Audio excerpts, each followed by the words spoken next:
Hello everyone, I'm back. I haven't been on YouTube for a while, but today's video I'm going to show you how to make a simple little vice stop here, just out of scraps. Doesn't have to be exactly like this, but you can just find some spare scrap parts in your workshop and knock one of these up. Great project for lockdown, eh? If you're stuck at home like I am quite a lot, this will keep you busy.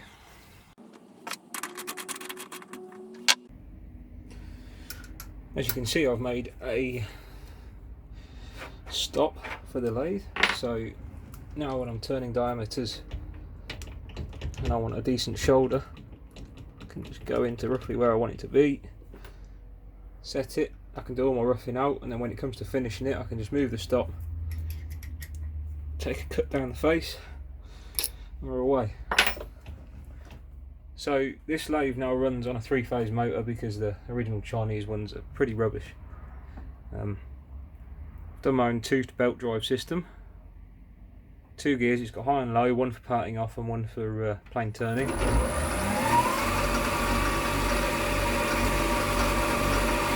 So you'll see that you can take a much bigger depth of cut with a proper motor on it.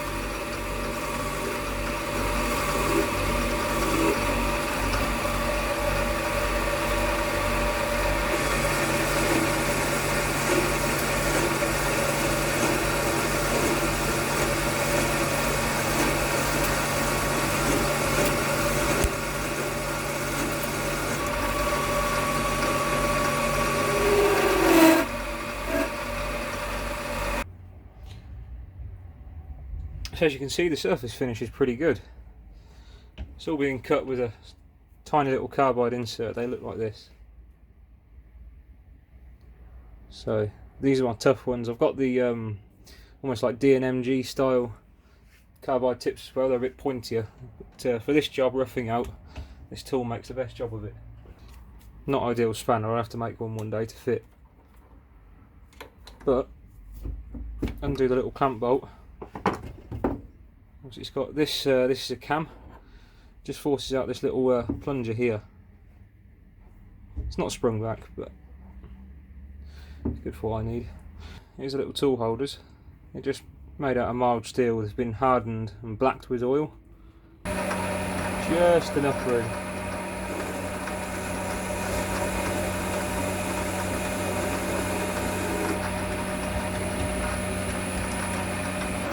So I'll give this diameter a quick measure, see what I'm at. It's not too big of an issue because I can just match the clamp to it, but if it's a size that I've got a reamer of, it's going to be easier.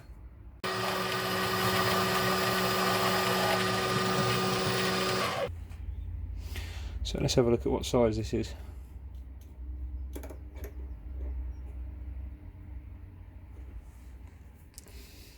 So we're right at 0.485, so I'll just go find out what that's equivalent to. So it's about equivalent to 12.3, which is unfortunately just a bit less than ½ inch. But I do have a 12mm reamer, so we'll go metric for once. One of the handiest things to have around the workshop is one of these little calculators. Nothing too big, just a basic one. Got this from, I don't know, some cheap shop, probably Poundland.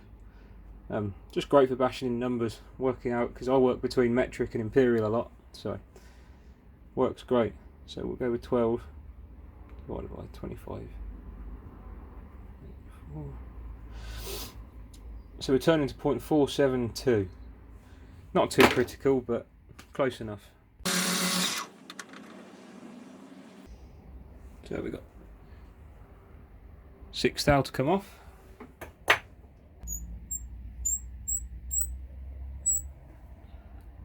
It's just a hair over, but probably close enough because we're going to be making a clamp which will be looser. It's just that should be about right.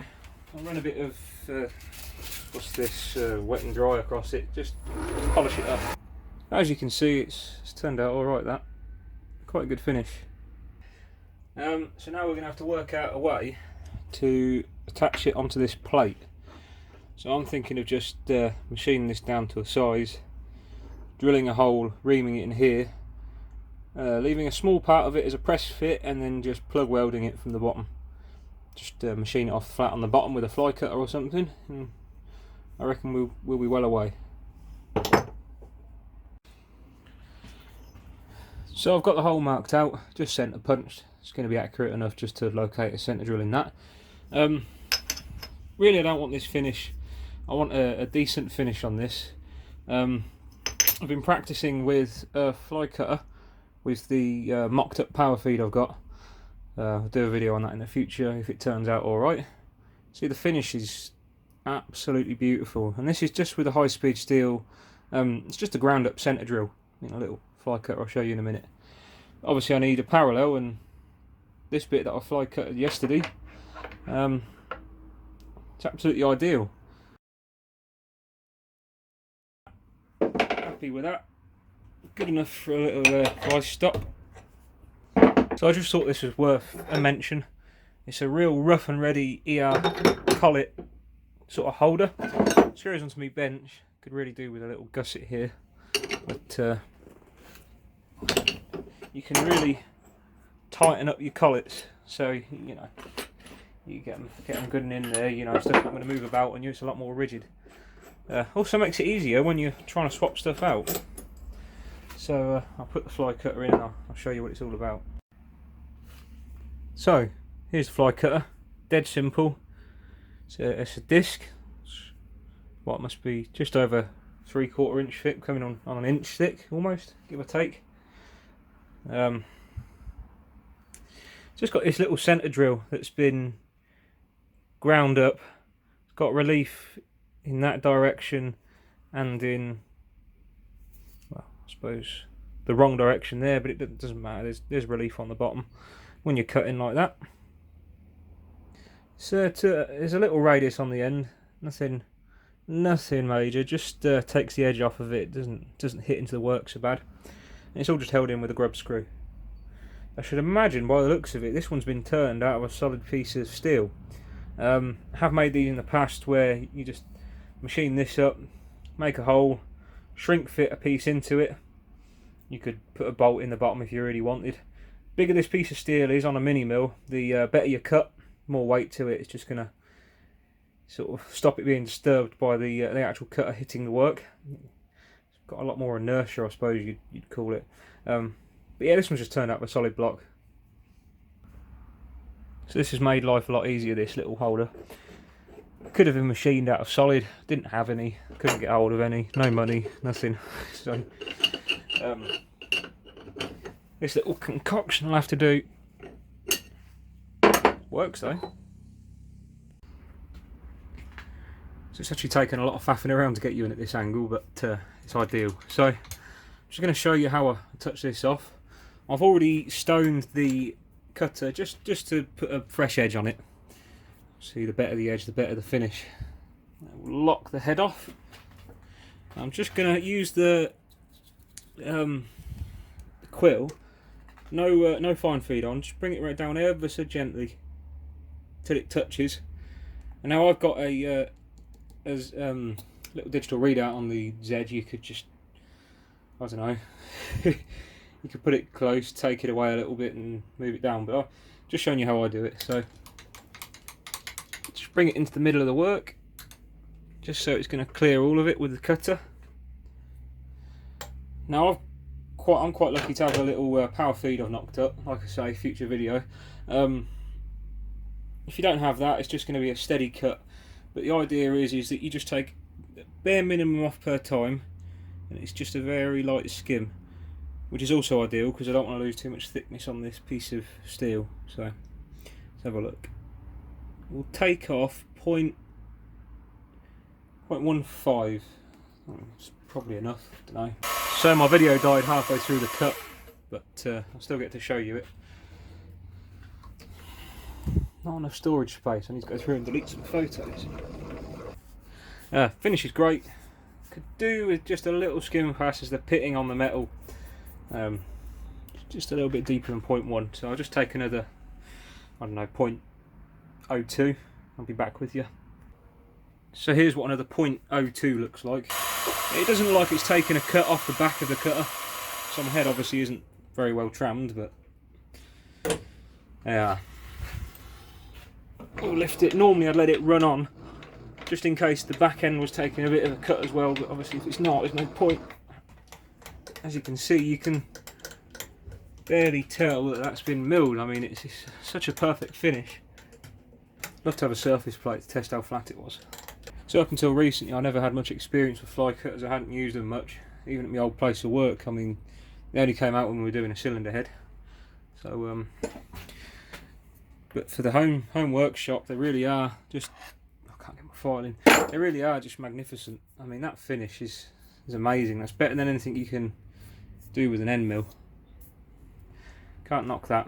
I shall show you it better once it's out of the vise. I don't want to move it at the moment because it's lovely and flat, and I'll be able to drill that hole out.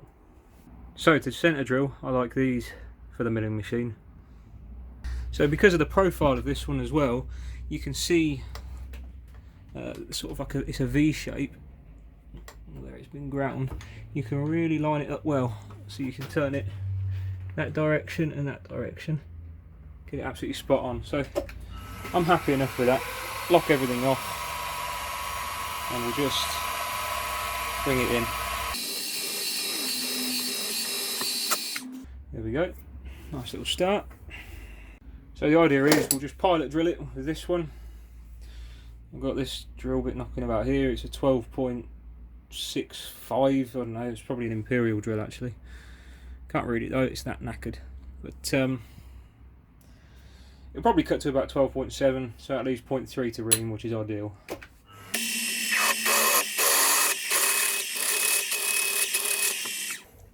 Okay, so that wasn't horrendous. That'll do me, I'll take that. So we'll give the hole a quick deburr with one of these.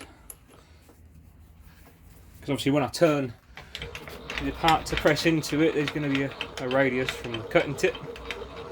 This will just help it seat all the way in. There we go, ideal. Now when I finish off the other side, I'll probably just put a nice chamfer in for the weld.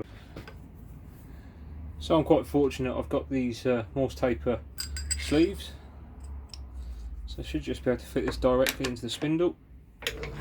A lot more rigid. Ah, hang on, yeah, there's an issue. Drawbar, forgot about that.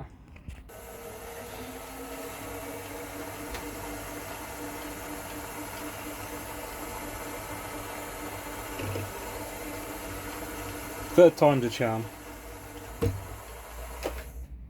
Surface finish is great. Hole's accurately reamed. Well, I hope it's accurately reamed. Wants to be. Just have a quick check with one of these and I'll measure it properly later. A bit more clearance. So it's reading dead on 12mm. Ignore my vernier scale, they've got a line missing. I don't know why it did it, but whatever. So let's drill this hole to bolt it to the table. All my mounting studs are, I think, a 10mm when it wants to work. 9.8, so we'll drill a 10mm hole through there. I do want it quite far over to the end, just because when it comes to clamping it on the table, I want enough swing to get it to where I need it in relative terms to the vise. So we'll go with about there. So the only decent 10mm drill bit that I've got is this one. It's a long series, so once again clearance. I think I'm going to knock this parallel block out because it's shiny, so I don't want to ruin it. So here's the finished product after all of that. There's a little bit of a blemish there, but overall I'd say for a mini mill that's really good surface finish. I think I've definitely drilled the right size hole. Yep, nice and snug. Come on. Snug. Something like that anyway. Cheers for watching. Make sure you look at part 2 for the rest.